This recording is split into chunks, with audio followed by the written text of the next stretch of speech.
Good morning and welcome to News at 10 on Rajya Sabha TV. I'm Aishwarya Kapoor. Well, political developments in Puducherry is our top focus. Now, Narayanasamy is going to meet Lieutenant Governor Kiran Bedi today and stake claim to form government. Also in the top international news, now Europe's migrant crisis has flared. Now 3 days and 700 deaths have been reported on Mediterranean. We'll get you all the details on that as well. Let's begin with the headlines.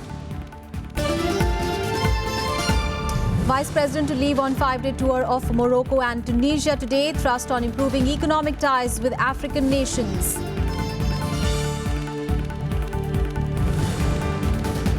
BJP announces list of 12 nominees for Rajya Sabha elections. Row over Congress nomination in Uttarakhand. Ally PDF announces own nominee. Congress's MP Vijay Darda meets Nitin Gadkari after failing to be nominated from Maharashtra. 5 arrested in connection with assault on African nationals in Delhi on Thursday. Hunt on for 3 more. Home Minister directs Delhi police to take strict action against assaulters. African envoy says have faith in government.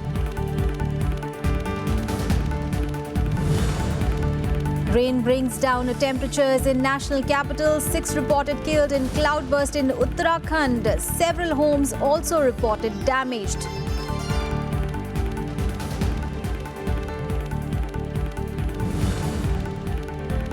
And at least 700 migrants feared died from shipwrecks in Mediterranean Sea in the past week.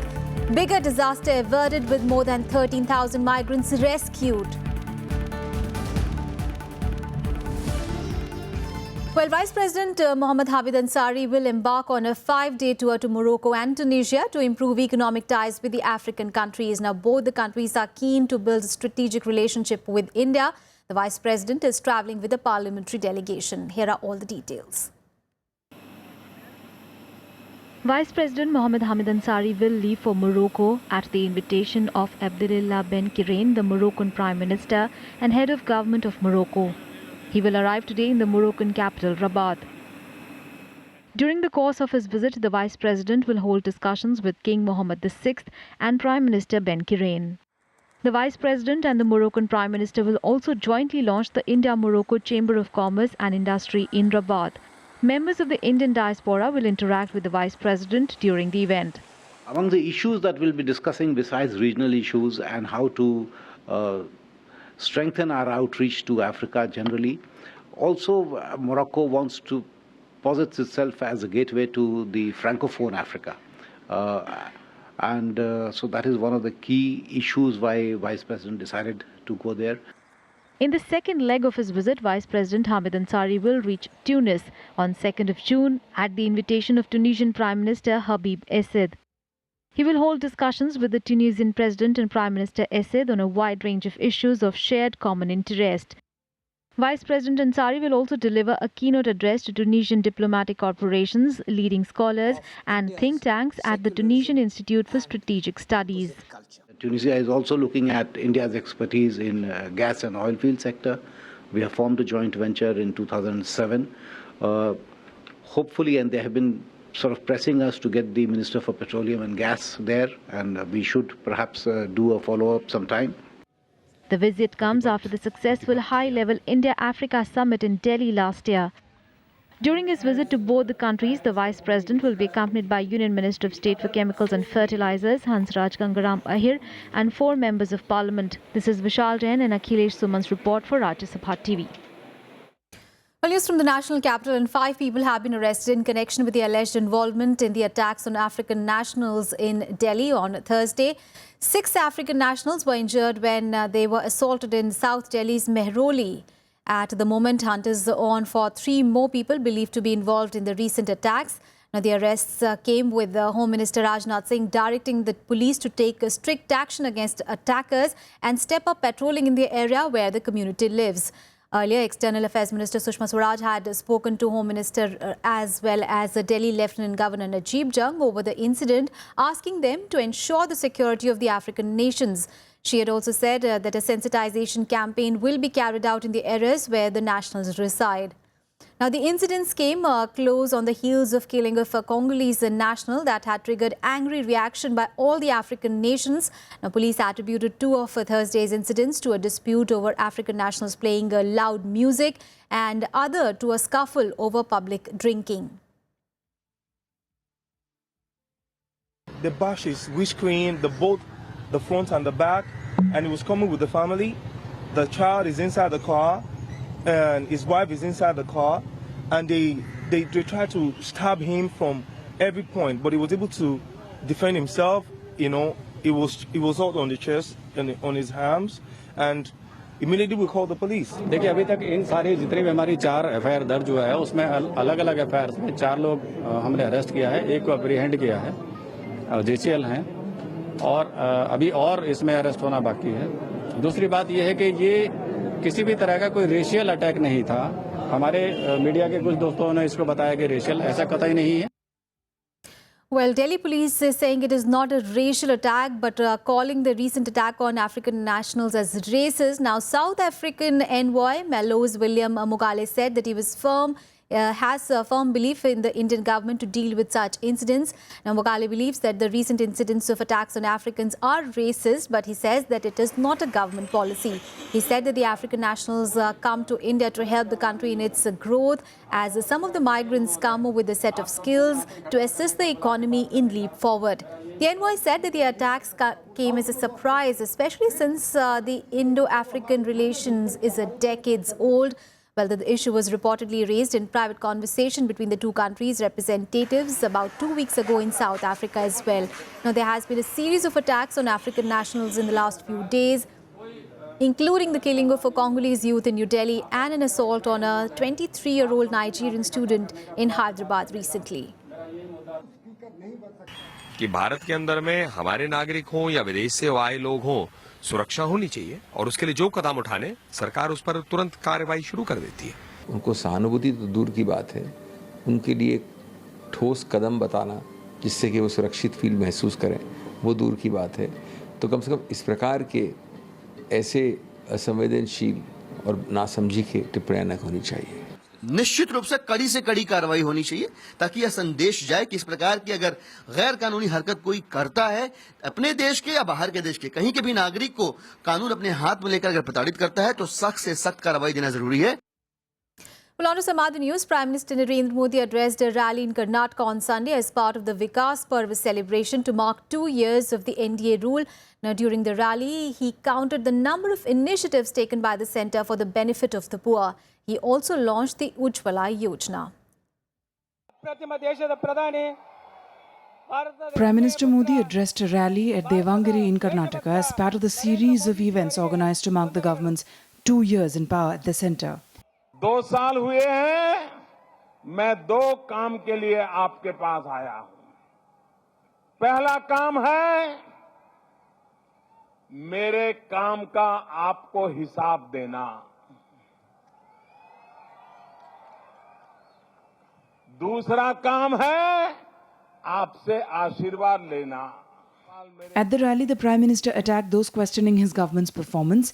He asserted that the NDA had launched over 700 schemes. He said the rate of development has been the fastest since independence. He took the opportunity to take a jibe at the opposition for questioning his work even when his government was a few weeks into power. हमारे देश में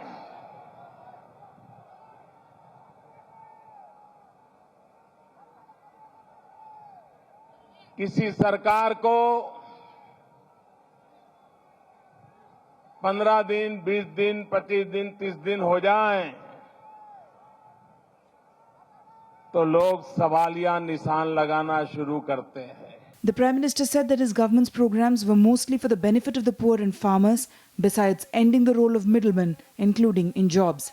He said that he will not tread a wrong path, even if that means a few jobs remain undone. एकाध काम कम होगा तो चलेगा, लेकिन गलत रास्ते पर देश को नहीं जाने दूंगा, ये मैं आपको विश्वास दिलाने आया।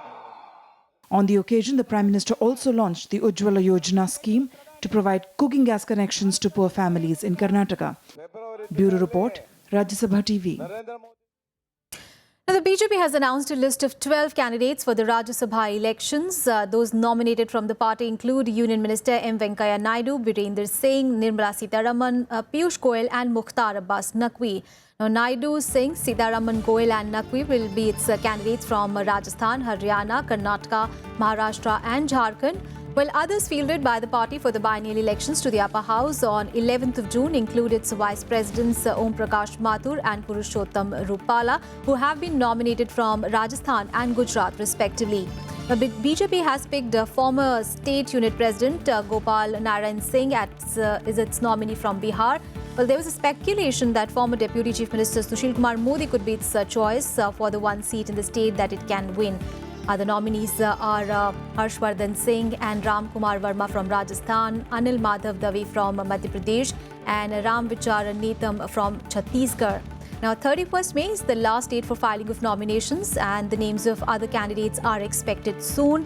Those expected to be nominated include Railway Minister Suresh Prabhu, Ram Madhav, Vice President Vinay Seher Sabudhe and M.J. Akbar.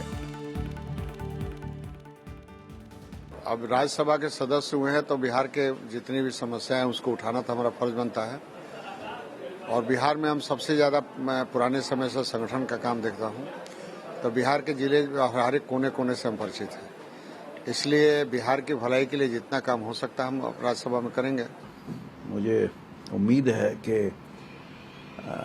Rajya Sabha में हमारा नंबर बढ़ेगा और उससे जो बहुत से महत्वपूर्ण विधेयक हैं या और जिन चीज़ों की ज़रूरत है चाहे वो जीएसटी है या दूसरे हैं उन पे हम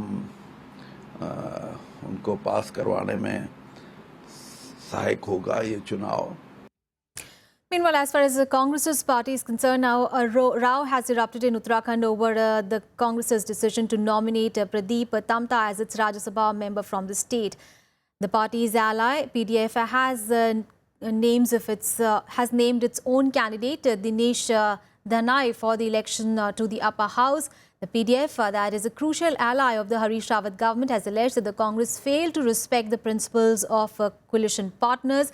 Now, the support of PDF, a front consisting of 2 BSP MLAs, 1 UKD and 3 independents, had been crucial for Harish Rawat's victory in the floor test as it took the number of MLAs supporting him from Congress's own 27 to 33. The move has made the Congress nervous with Harish Rawat returning from his night stay at Pethni to Dehradun. Congress nominee Tamta has said that he does not want to be the reason for any fissures within the coalition. The BJP, on the other hand, has hinted that PDF should not extend further support to the Congress in the state. हमने एक निवेदन किया था इस समय कि 3 बार Rajya Sabha Congress party से गए हैं, एक बार पीडीएफ के किसी सदस्य को राज्यसभा भेज दो तो कांग्रेस का भी मान राष्ट्रीय स्तर पर बढ़ता और पीडीएफ का मान भी बढ़ता, लेकिन ऐसा न करके उन्होंने, मैं समझता हूं कि ये कांग्रेस पार्टी ने अच्छा नहीं किया और ये हमारे राज्यसभा किसी के लिए भी कोई बहुत बड़ी बात नहीं, ना ही वो कोई पॉलिटिकल प्लेटफॉर्म है, लेकिन इतना जरूर था कि एक सम्मान की बात थी, लेकिन कहीं पर भी गठबंधन धर्म का जो सम्मान होता है वो सम्मान नहीं किया और मैं समझता हूं कि ये सम्मान से बढ़कर कोई चीज नहीं है, ये राज्यसभा सीट नहीं बल्कि एक सम्मान का विषय था और कहीं पर भी उन्होंने कोई इतना बड़ापन नहीं दिखाया जिससे कि भविष्य में हम इनका सम्मान कर सके। या तो हमको पीडीएफ सहयोग दे या हमसे पीडीएफ सहयोग ले ले। सिर्फ ये जो चल रहा है अपना कैंडिडेट उठाने की बात, कैंडिडेट अब बैठना नहीं चाहिए।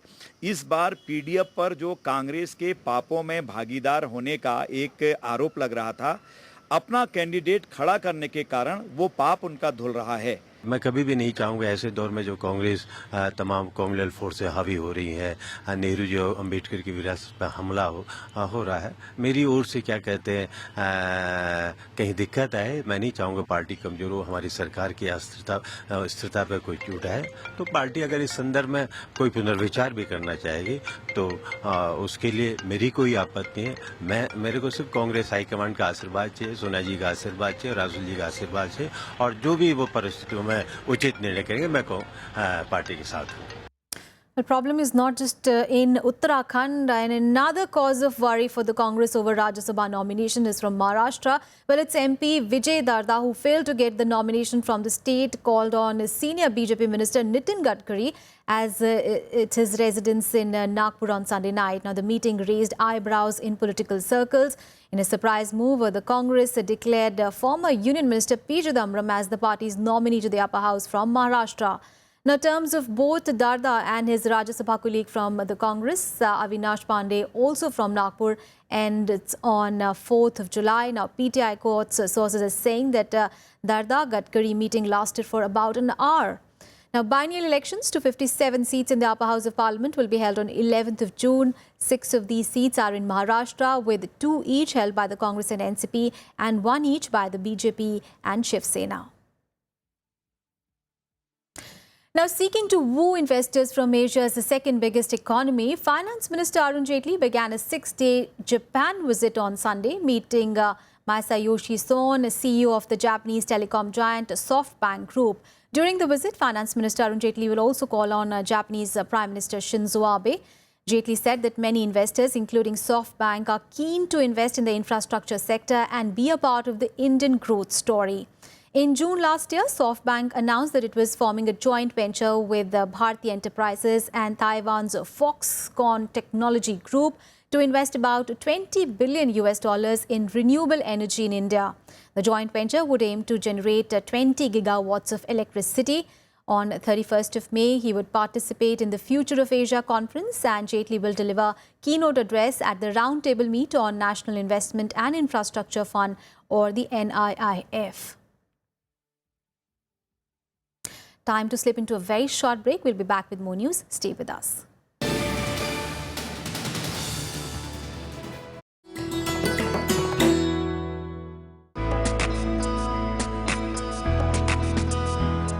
Gyan Chopper is the ancient version of Indian snakes and ladders.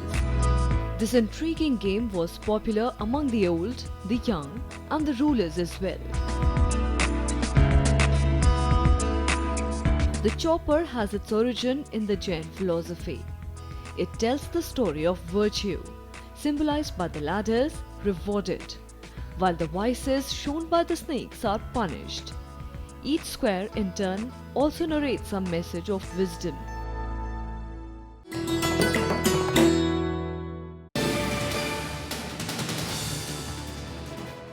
Let's bring you the weather update. And 6 people have been killed in a cloudburst in Uttarakhand. Rains and landslides have destroyed several homes in the hill state. In the national capital, dust storm and strong winds accompanied with lightning brought down temperatures considerably, but the rains affected flight operations. Here is a report. Squalls and dust storms accompanied by light rains lashed the national capital on Sunday evening, bringing the mercury down to 31 degrees Celsius. With humidity oscillating between 43 and 79%, the Met Department has predicted dust storm and thunderstorm along with a squall for Monday as well. As many as 27 flights scheduled for arrival at the Indira Gandhi International Airport were diverted to other nearby airports such as Lucknow and Jaipur. Prime Minister Narendra Modi's flight was also diverted to Jaipur after it could not land in the national capital due to bad weather. In an early meeting between the airlines and the Civil Aviation Ministry, the former sought the ministry's help to have a system at the major airports which could inform them about weather conditions well in advance. The system would help in minimizing disruption to flight schedules. मौसम खराब की वजह से flight delay इन्होंने divert कर दी अहमदाबाद में अभी तक वहां से कोई पता नहीं है कब आएगी कब नहीं आएगी कोई इनकी तरफ से इंफॉर्मेशन नहीं आ रही हमें मौसम खराब हो गया तो कई फ्लाइटें डाइवर्ट हुई होंगी तो जैसे आगे वाली फ्लाइट डाइवर्ट हुई तो पीछे वाली भी डाइवर्ट हो जाती मतलब टाइम उसका शेड्यूल हो जाता Meanwhile, in Uttarakhand's Tehri district, heavy rains damaged at least 30 houses and killed several cattle. 6 people have also been reported dead in the rains, which triggered landslides and blocked highways leading to Kedarnath and Yamunotri. About 75 millimeters of rainfall is said to have lashed Ghansali within 2 hours on Saturday evening. The intensity of rain and thunderstorm is also likely to increase in the coming days. Bureau Report, Rajya Sabha TV.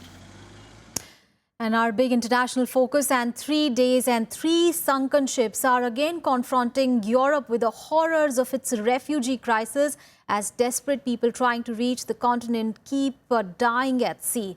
At least 700 migrants are feared to have died from shipwrecks in the Mediterranean Sea in the past 1 week. The latest drownings would push the migrants' death toll for the year to more than 2,000 people.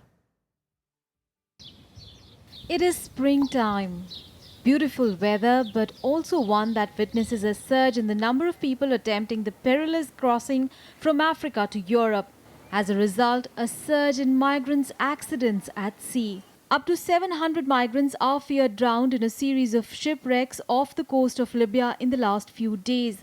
Most of the victims were on 3 ill-fated boats. The boat sank south of Italy on Wednesday, Thursday and Friday as the migrants tried to reach Europe in unseaworthy vessels. It is now a key migration route since closing the Greek route has shifted attention to the longer, more dangerous sea route from Libya to Italy. The Italian Navy has been doing a fantastic job. They have rescued about 14,000 people so far this week. But unfortunately, there have been a number of incidents where people have lost their lives. And in 3 separate shipwrecks, we estimate that 700 people might have died or are still missing and unaccounted for. But the situation could have been much worse. More than 13,000 migrants were rescued from the Mediterranean in the past week.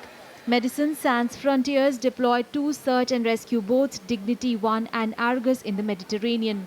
The Argus boat arrived in the Italian port of Trapani on Sunday. The rescues were the latest by a multinational patrol of ships operating in the Mediterranean.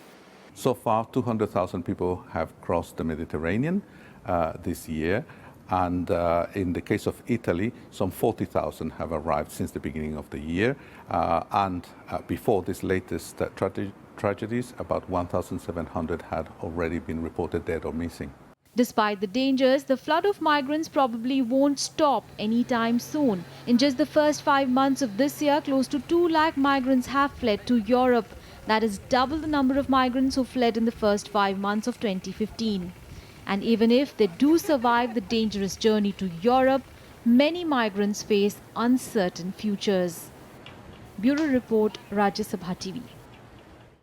News from the US and White House. The hopeful Donald Trump received a warm welcome on Sunday as he addressed a motorcycle rally that attracted many military veterans to the US Capitol. While addressing the veterans, Donald Trump said that people living in the United States illegally are being treated better than the nation's military veterans. He added that his administration would take care of them and correct the current situation. Trump took on his Democratic rivals Hillary Clinton and Bernie Sanders, but said that he agrees with Sanders on trade issues. Trump has managed to clinch the number of delegates needed to become the presumptive Republican nominee ahead of the nominating convention in July. While Trump is running unopposed in the 7th of June California Republican primary, his stance on border control and deportation seems unlikely to resonate with the electorate at large. And in many cases, illegal immigrants are taking much care, really are taken much better care by this country, taken care of than our veterans. And that's not going to happen, okay? It's not going to happen. Now, an update on Fallujah offensive, and the Iraqi pro-government forces surrounded Fallujah on Sunday and took control of almost all the entrances to the city in preparation for the next phase of their week-long effort to seize it back from the Islamic State.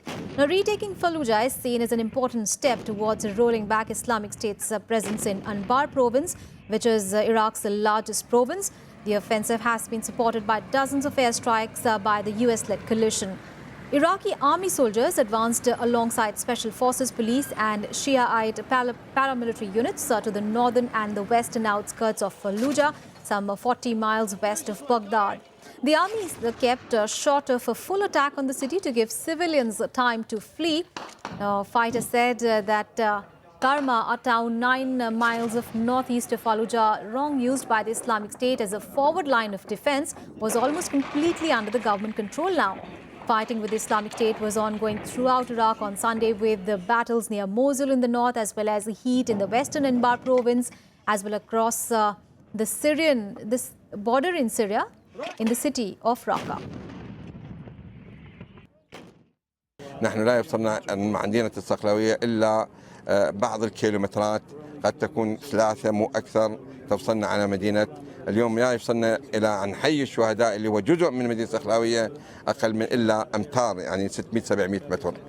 أنا هذا اليوم اللي أأكد للإخوان العمليات تسير نحو وفق الخطة المرسومة بمعنويات عالية بهمم عالية، وبكل صراحة العملية تقدمت بخطوات يعني فاقت توقعاتنا. Time for some sporting action. And world number 2 Andy Murray and defending champion Stan Wawrinka reached the French Open quarterfinals on Sunday as Richard Gasquet kept alive hopes of a first home triumph in 33 years by knocking out Japan's Kei Nishikori. Meanwhile, Indian tennis ace Sania Mirza and her doubles partner Martina Hingis crashed out, ending their slam dreams at Roland Garros. After 2 rounds of drama-filled 5-setters, Andy Murray settled in and found his form in Paris, beating American John Isner in straight sets to reach the quarterfinals of the French Open. The world number 2 saved 3 set points in a 16-minute first set tie break and was leading 7-1, 2-1 when the play was stopped because of rain. Murray outclassed 15th seed Isner after the break to seal a 7-6, 6-4, 6-3 win in 2 hours and 40 minutes. The Scot faces France's 9th seed Richard Gasquet, the last French player standing in the last 8. Gasquet outplayed 5th seed Kei Nishikori 6-4, 6-2, 4-6, 6-2 to reach the quarterfinals for the first time. The 9th seed had trailed Nishikori 2-4 early in the first set, but after an hour-long rain delay, he won 9 of the next 10 games to turn the match on its head. Meanwhile, defending champion Stan Wawrinka overcame a second-set blip against Viktor Troicki to book his place in the quarterfinals. Wawrinka prevailed 7-6, 6-7, 6-3, 6-2, securing the final 2 sets with relative ease.